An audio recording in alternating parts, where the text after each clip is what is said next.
Berger Parker, bonsoir. Bonsoir, messieurs. Déjà, bon nombre de personnes voulaient déjà savoir quoi nous allons parler aujourd'hui. C'est un peu tardé pour essayer un peu d'expliquer aux gens ce que nous avons à parler aujourd'hui.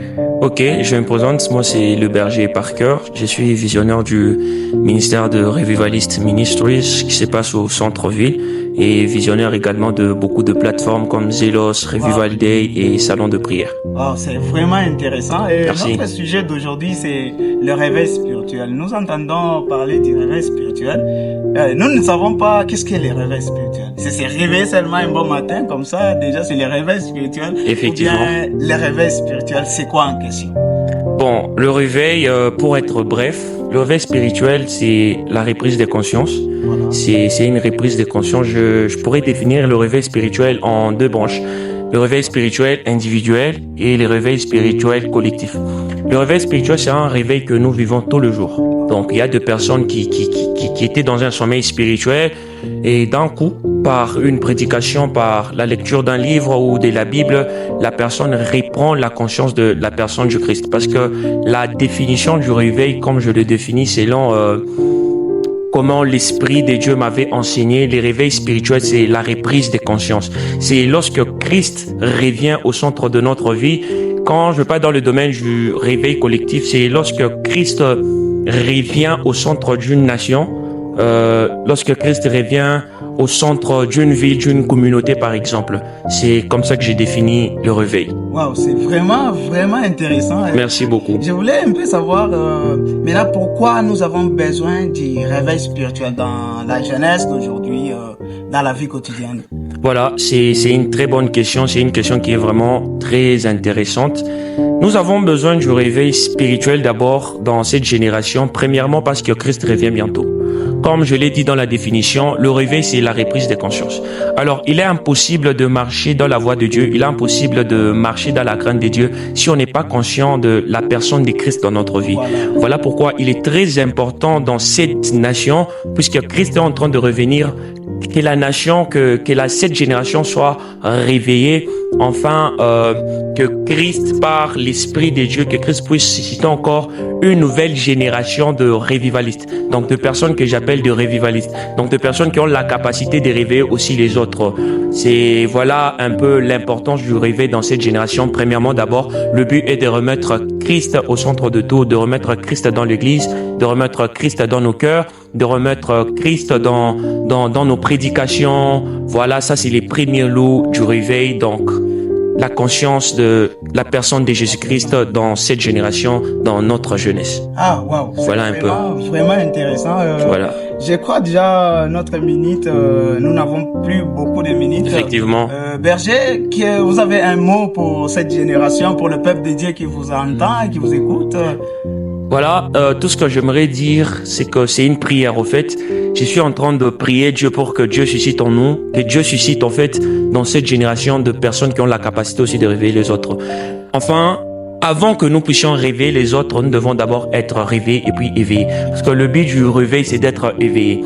Et Dieu suscite dans cette génération de personnes qui resteront éveillées, afin de réveiller les autres, de faire comprendre à une génération, de faire comprendre aux membres de la famille que Christ est en train de revenir, que ces personnes ne doivent pas tomber dans le sommeil spirituel. Parce que l'un des plus grands combats du réveil spirituel dans une génération, c'est ce qu'on appelle les sommeils spirituels.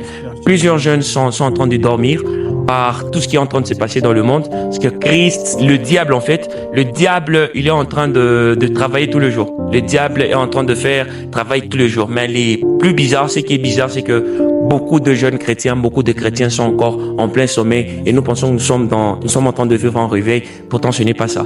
Alors, je prie que Dieu suscite dans cette génération une catégorie de personnes qui vont rester constamment éveillées et réveillées afin de réveiller les autres par le miracle, par la prédication, par beaucoup d'autres choses que j'appelle les acquis du réveil.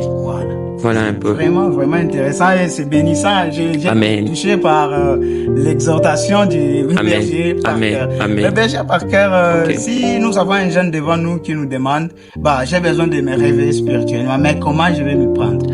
Bon, il y a la première des choses, il y a une processus en fait pour que le réveil vienne. ce n'est pas à l'homme de toucher les cœurs de la personne, mais c'est à Jésus-Christ de toucher de la personne. Voilà pourquoi je dis, lorsque Christ revient, récemment à notre culte à Zélos, on avait un invité, l'homme de Dieu, Israël Mandé. Il a parlé, il a dit, lorsque le réveil vient, c'est Dieu lui-même devient l'évangéliste. Voilà. C'est que lorsque le réveil vient, on ne force pas les choses. C'est parmi les signes que le réveil entend devenir. C'est que il y a une marche, il y a une catégorie de personnes en eux. C'est que Christ s'en charge de cette personne. Donc, Christ s'en charge de ces personnes. Christ s'en charge de cette génération. Il touche le cœur. Ils sont conscients, non, ma vie, donc je suis pas en train de bien mener. Le réveil concerne et des personnes qui sont en Jésus et des personnes qui sont au monde, qui sont dans le monde. Les personnes qui sont en Jésus, ce sont des personnes qui ont perdu leur vie de prière, leur vie de consécration, leur vie de sainteté. Les personnes qui sont dans le monde, ce sont des personnes qui n'entendent pas parler de Jésus-Christ. Mais lorsqu'ils sentent, par notre manière de faire, par notre manière de marcher, ce que j'appelle les revivalistes, comme je l'ai dit, par notre manière de faire les choses, vous voyez un peu, c'est en train de susciter en eux une soif et cet amour. Et voilà pourquoi vous allez vous rendre compte qu'il y a des personnes qui sont en train de venir dans nos cultes. C'est un mouvement en fait qui est en train de venir. Et voilà un peu, parce que dans le réveil, dans nos cultes, nous faisons appel aux âmes. Il y a les âmes qui viennent, et lorsque les âmes viennent, ils s'enregistrent, nous les enregistrons et nous faisons ce qu'on appelle faire des disciples. Wow, c'est vraiment intéressant. Voilà. Vous avez touché un point là tout de suite, vous avez parlé du Zélos. J'aimerais que vous nous parliez un peu brièvement. Ok. Du Zélos, c'est quoi? Parce que j'ai vu c'est déjà en préparation dans vos programmes. Voilà, effectivement, Zélos Day Pro Machine, c'est pas un culte, c'est pas un ministère, c'est un culte. Donc, je crois que dans les années qui suivent, Zélos sera plus qu'un culte, Zélos sera un mouvement que les seigneurs seront en train de susciter dans cette génération pour guérir de malades, pour ressusciter de morts, pour gagner des âmes. Zélos, c'est un mot grec qui fait tout simplement dire le zèle, soit la flamme du zèle. C'est que dans notre génération, nous avons besoin de ces genres de personnes qui ont l'amour de l'évangile, l'amour de la prière, l'amour en fait des choses de Dieu, qui sont passionnés aux choses de Dieu. C'est ce qui veut dire Zélos. Et là en dessous, c'est écrit Pro Machine. Pour que le réveil vienne, nous avons besoin de la prière. La prière est notre base, la prière est le soubassement de tout. Voilà. Ma toute dernière question est est-ce que Zélos concerne seulement les jeunes ou bien Zélos concerne tout le monde, en particulier le papa ou bien seulement... Non, Zélos concerne tout le monde en fait. Voilà. Il n'y a pas que les jeunes. Le problème c'est que nous sommes jeunes en tant que dirigeants. Voilà. Je suis berger trop jeune et plusieurs grandes personnes, les adultes, les parents, ont du mal à faire confiance aux jeunes dans cette génération. Alors, ma prière est que nous sommes jeunes. Il y a des parents, récemment, il y avait des parents qui viennent, je crois que Dieu va susciter une génération, une catégorie de personnes sérieuses dans l'œuvre de Dieu, sérieux dans l'évangile. Zélos concerne tout le monde, le vieux, le papa, le jeune, les enfants, ça concerne tout le monde parce que c'est une affaire des âmes et du royaume. Voilà. En tout cas, nous vous disons merci pour beaucoup. Cette exhortation parce que moi-même d'abord je suis béni. Amen. Je suis énormément fortifié. Amen. En tout cas, je suis vraiment content. Et pour le peuple de Dieu qui nous suivent, je vous dirais que connectez-vous à notre programme. Amen. Nous aurons des programmes qui vont vous bénir, des programmes qui vont changer votre vie. Amen. Je vous inviterai de vous abonner si vous n'êtes pas abonné à notre chaîne. Je vous inviterai de vous abonner parce que là, nous allons parler en détail après du Zélos, que Dieu nous fera énormément du bien. À bientôt. Amen.